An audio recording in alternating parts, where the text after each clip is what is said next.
Hi hello good morning dear DSC aspirants. నేను doctor రాపాల రాజు. విద్యా దృక్పథాల్లో భాగంగా నేను ప్రతిరోజు ఒక క్లాసు ఏర్పాటు చేస్తూనే ఉన్నాను. ఈరోజు 18వ క్లాసు. మరి దీంట్లో ఇంపార్టెంట్గా ఉన్నటువంటి అంశాలను కూడా నేను చెప్తున్నాను, అది నోట్ చేసుకోగలరు. అలాగే కొత్తగా చూస్తున్న ప్రతి అభ్యర్థి కూడా నా ఛానల్ తప్పకుండా సబ్స్క్రైబ్ చేయండి, స్కిప్ చేయకుండా చూడండి. మీ తోటి స్నేహితులకు కూడా ఈ ఛానల్ను ఫార్వర్డ్ చేయండి. మరి అభ్యర్థులందరూ కూడా దీంట్లో ఉన్నటువంటి ఇంపార్టెంట్ పాయింట్స్ తప్పకుండా నేర్చుకోగలరని మనవి. ఓకే, ఇప్పుడు క్లాస్లోకి వెళ్దాం.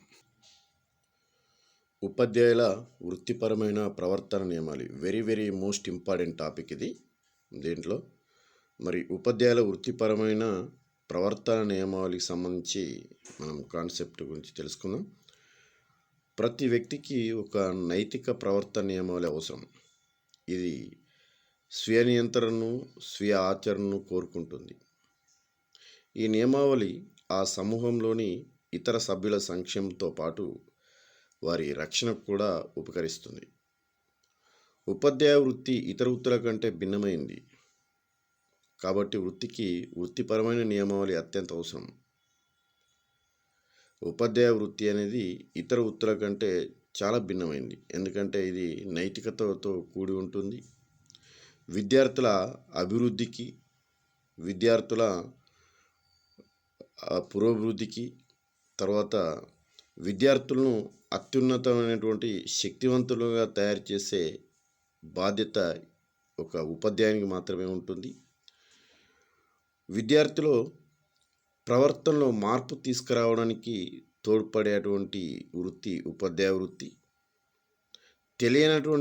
విషయం తెలియనటువంటి విద్యార్థికి విషయం తెలిసినటువంటి ఉపాధ్యాయుడు బోధించేటువంటి విధానం ఓన్లీ ఉపాధ్యాయునికే ఉంటుంది.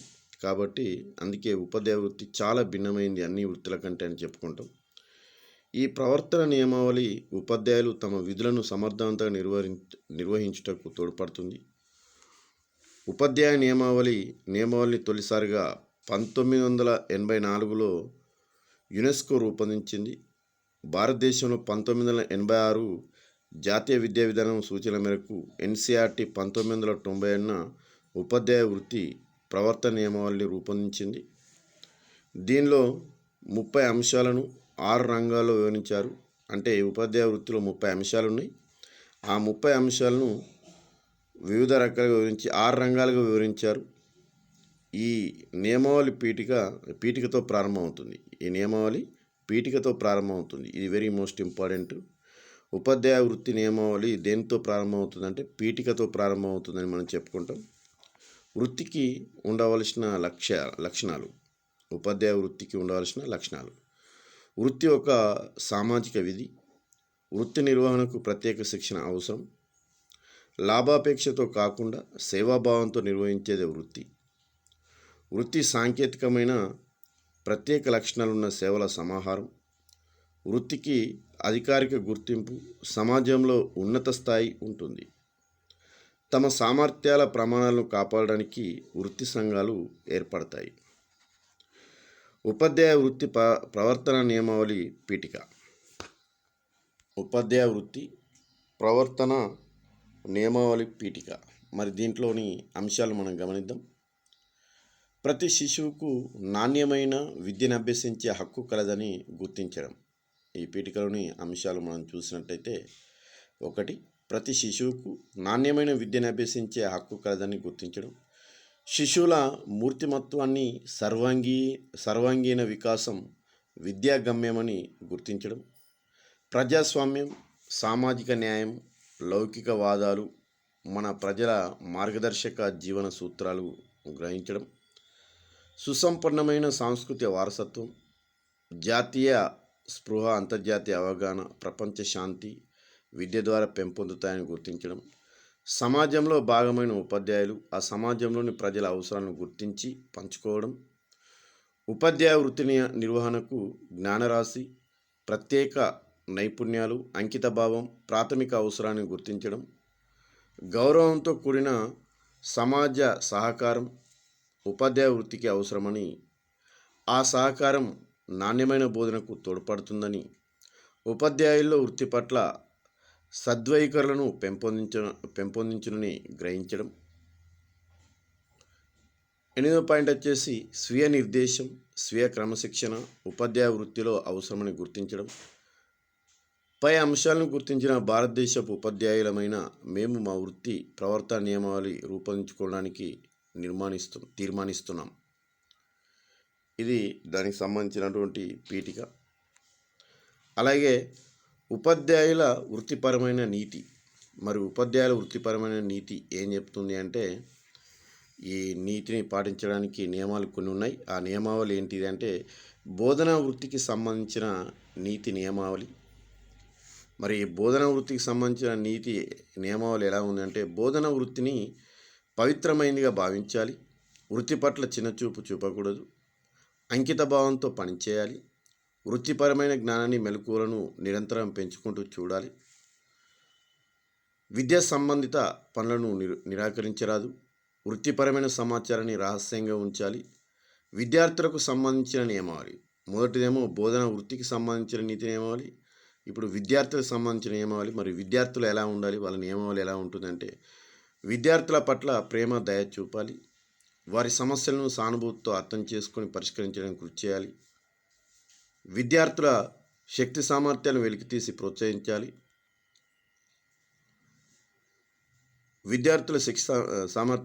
ప్రోత్సహించాలి, విద్యార్థులందరినీ సమదృష్టితో చూడాలి, విద్యార్థుల పట్ల చెడు ఆలోచనలు ఉండరాదు, యాజమాన్యానికి, ఉన్నతాధికారులకు సంబంధించిన నీతి నియమావళి. తను పనిచేస్తున్న యాజమాన్యానికి నిబద్ధులై ఉండాలి, యాజమాన్యానికి, ఉన్నతాధికారులకు నమ్మకంగా, విశ్వాసపాత్రంగా ఉంటూ అవసరమైనంత వరకు విధేయత చూపాలి, తాను చేసే పనుల ద్వారా సంస్థ గౌరవాన్ని పెంచాలి, దొడ్డిదారిలో ఉన్నతాధికారుల మన్నన పొందడానికి ప్రయత్నించరాదు, అధికారికమైన విషయాలను, రహస్యాలను అనధికారిక వ్యక్తుల ద్వారా ప్రవర్తించకూడదు, తల్లిదండ్రులు సమాజానికి సంబంధించిన నీతి నియమావళి.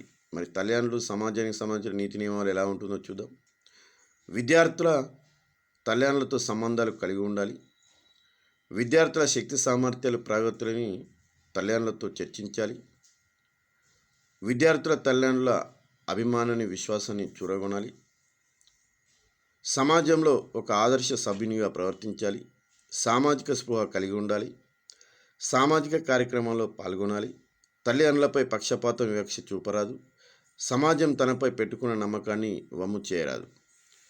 సమాజానికి సంబంధించిన నీతి నియమావళి. సామాజిక స్పృహ కలిగి ఉండాలి, పాఠశాలలో మంచి సమాజాన్ని స్థాపించాలి, సమాజంలో ఒక ఆదర్శ ఉపాధ్యాయునిగా ప్రవర్తించాలి, సమాజం తనపై పెట్టుకున్న నమ్మకాన్ని వమ్ము చేయరాదు. ఉపాధ్యాయ వృత్తి నిబద్ధత వెరీ మోస్ట్ ఇంపార్టెంట్. ఇది ఉపాధ్యాయ వృత్తి గౌరవప్రదమైన వృత్తి. పిల్లలను రేపటి పౌరులుగా తీర్చిదిద్దే బాధ్యత సమాజం ఉపాధ్యాయుల భుజస్కంధాలపైన మోపింది. వృత్తికి కట్టుబడి ఉన్న ఉపాధ్యాయుడు, వృత్తి పట్ల నిబద్ధత గల ఉపాధ్యాయుడు భావి భారత పౌరులను తీర్చిదిద్దడానికి ఎన్నో వినూత్న పద్ధతులను ఉపయోగించి పిల్లలకు ఆహ్లాదకరమైన విద్యను అందించాలి. నిరంతరం ఉపాధ్యాయుడు తాను బోధించుకుంటూ విద్యార్థులకు చక్కటి విద్యాబుద్ధులు అందించాలి. నిరంతరం ఉపాధ్యాయుడు తాను నేర్చుకుంటూ విద్యార్థులకు చక్కటి విద్యాబుద్ధులు అందించాలి. బోధనా వృత్తిలో ఉన్నందుకు గర్వంగా భావించాలి. సహా అధ్యాపకులతో నిర్మాణాత్మకంగా వ్యవహరించాలి. బోధనా వృత్తికి సంబంధించిన హక్కుల కోసం బోధనా బాధ్యతలను త్యాగం చేయకూడదు. స్వప్రయోజనాల కంటే విద్యార్థుల శ్రేయస్సుకే ప్రాధాన్యం ఇవ్వాలి. దస్తావేజుల నుంచి గోప్యమైన సమాచారాన్ని తొలగించడం కానీ, సమాచారాన్ని ఇతరులకు చేరవేయడం కానీ చేయకూడదు. అలాగే ఇతరులు చేసిన పని తను చెప్పినట్లుగా చూపించడానికి ప్రయత్నించకూడదు. ఉపాధ్యాయుడు ఖాళీగా ఉన్న అవకాశాలను మాత్రమే ఆర్జిపెట్టుకోవడం, ఉత్తమ ప్రతిభ, సామర్థ్యాల ఆధారంగానే ఉద్యోగాన్ని పొందడం అనే నైతిక నియమాన్ని పాటించాలి. విద్యార్థి పట్ల నిబద్ధత. ఉపాధ్యాయ వృత్తిలో ఉన్న ప్రతి ఒక్క ఉపాధ్యాయుడు విద్యార్థుల అభివృద్ధికి, ప్రగతికి పూర్తి నిబద్ధతతో వ్యవహరిస్తామని పూనాలి. విద్యార్థులతో ప్రేమపూర్వకంగా ప్రవర్తించాలి. విద్యార్థుల సంపూర్ణ అభివృద్ధికి ఎప్పుడు సంసిద్ధంగా ఉండాలి. విద్యార్థుల అవసరాలను అర్థం చేసుకునే సున్నితత్వం ఉపాధ్యాయులు ఉండాలి. విద్యార్థుల్లో సహజాతాలను, అభ్యసన అవసరాలను, సమర్థతను, నైపుణ్యాలను అర్థం చేసుకొని ప్రవర్తించాలి. పిల్లల తప్పులను, అల్లరి పనులను ఓర్పు సహనంతో భరిస్తూ వారిలో నిగూఢంగా నిక్షిప్తమైన సామర్థ్యాలు వెలికితీయాలి. విద్యార్థుల పట్ల ఎలాంటి వివక్ష చూపరాదు. మూల్యాంకనం నిష్పక్షపాతంగా జరపాలి. ఎలాంటి సందేహాలకు తావివ్వకుండా మూల్యాంకనం చేపట్టాలి. మూల్యాంకనంలో ఎలాంటి సందేహాలైన విద్యార్థులు వ్యక్తపరుస్తూ వాటిని నివృత్తి చేయాల్సిన బాధ్యత కూడా ఉపాధ్యాయుడు తీసుకోవాలి. మూల్యాంకనం ఉపాధ్యాయునికి విద్యార్థి మధ్య ఉన్న సంబంధాన్ని బట్టి కాకుండా ప్రతిభ ఆధారంగా చేయాలి. విద్యార్థుల నుండి ఎలాంటి బహుమతులను, ప్రత్యేక ఫలాన్ని ఆశించకూడదు. విద్యార్థులతో క్రమశిక్షణ పేరిట క్రూరంగా ప్రవర్తించకూడదు. విద్యార్థుల అవసరాన్ని గుర్తించి వారి సర్వతోముఖాభివృద్ధికి అడ్డుపడుతున్న సమస్యలను నివృత్తి చేయాలి. సమాజం పట్ల నిబద్ధత. పాఠశాలకు సమాజానికి మధ్య ప్రతీకాత్మకమైన సంబంధం ఉంటుందని ఉపాధ్యాయుడు గుర్తించాలి. పాఠశాల విద్యార్థుల చుట్టూ ఉన్న సమాజంలోని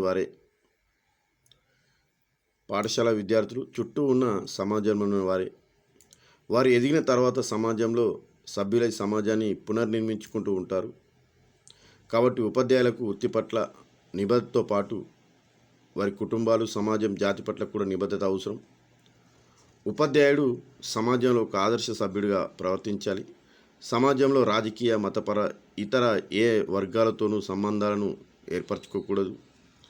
దేశభక్తి కలిగి పౌర బాధ్యతను చక్కగా నిర్వర్తిస్తూ విద్యా ఆవశ్యకతను తెలపాలి. విద్యాభ్యాస నిరంతర ప్రక్రియ అనే విషయాన్ని సమాజంలోని సభ్యులకు తెలియజేయాలి.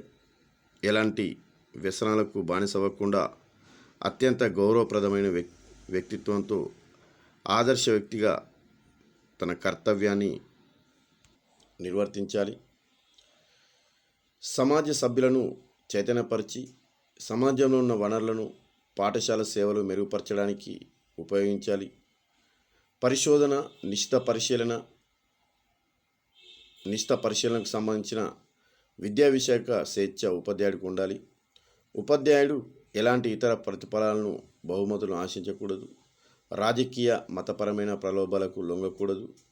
నాణ్యత గల విద్య ద్వారా సమాజ నైతిక, ఆధ్యాత్మిక, బౌద్ధిక జీవనాన్ని బలపరచాలి.